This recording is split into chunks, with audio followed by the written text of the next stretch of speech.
What's up, everybody? It's AJ with etrailer.com. Today we're going to check out these Titan chain snow chains on our 2021 Toyota Tacoma. Now these are going to be a diamond pattern chain, that are going to go on your tires and help you get that grip in the snow and the ice and traction that you won't get without them. Let's check it out.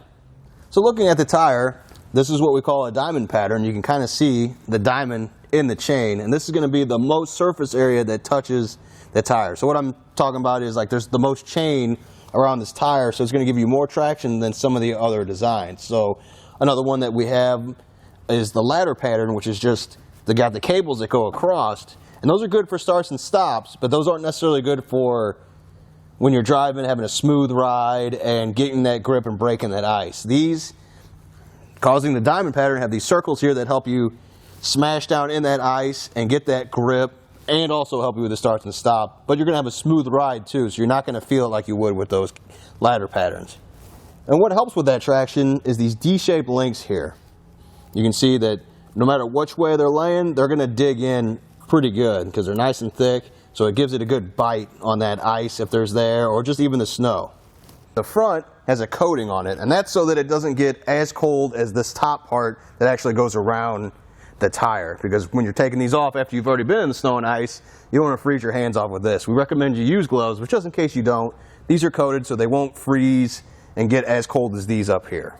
Another nice thing that they have going for them is that they are color coded, so it's easy to see what parts attach where. You saw the chain on the back. On the front we have this green hook that goes to the yellow links. You can see them, even if it's dark outside, the yellow is going to stick out and it'll be easy to see. And that goes the same down here for the catch on our self-tensioning system and these loops. They're going to be easy to see and run this through to get these chains on there tight.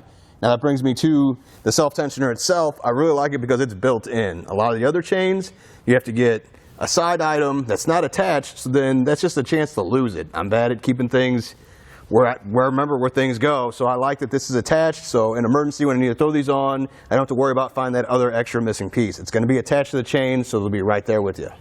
Also, you get this nice carrying case with the chains, which I think is really important because sometimes they give you those nylon bags or it's just like a sack that they go in and the chains rip through them right away. Well, this has lots of padding.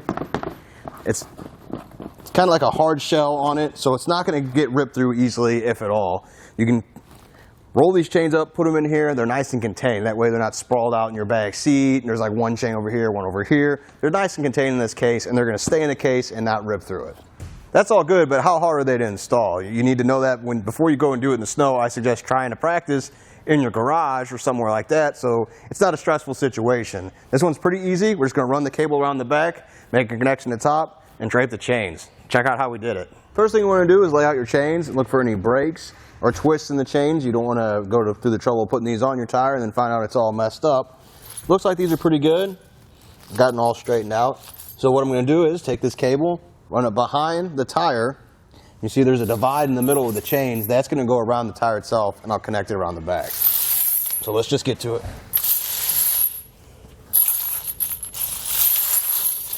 Slide it back there.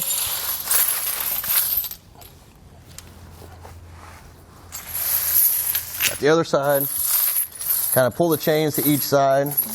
Watch out for that rubber tensioner. Sometimes it gets stuck.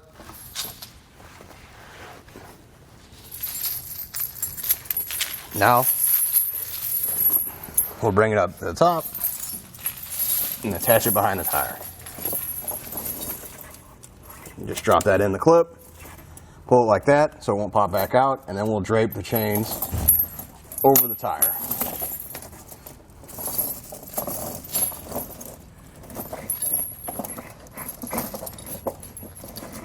It's okay to pull on just a little bit if it gets caught up a little bit back there.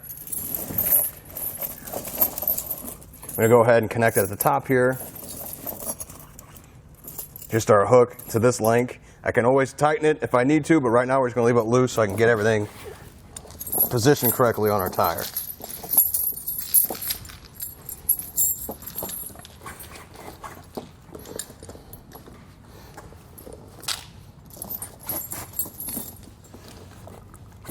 There we go. Got a little bit more out of the front like I wanted to. So now we're going to take the self-tensioner and run it through the catch here.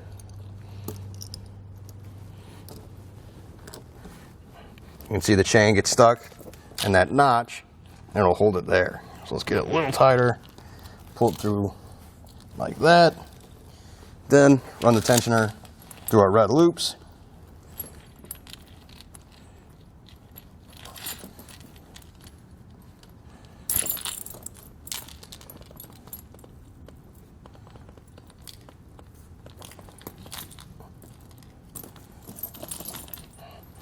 Go both of them, that way put the tension on that chain. So now we're going to go to the opposite corner, so it pulls this over and pulls this part that was kind of droopy up. So attach it there. You see it's doing its job already. It's pulling it nice and tight to the tire. There's a little bit of movement, so I might be able to go ahead and link that over there, but otherwise, pretty good. With them installed, I suggest you go forward and backwards a little bit, get out and check, and make sure they stay where they're supposed to on the tire. But they're pretty tight. I don't think they're going to move that much. Well, I think that does it. Thanks for hanging out, and I hope this helped.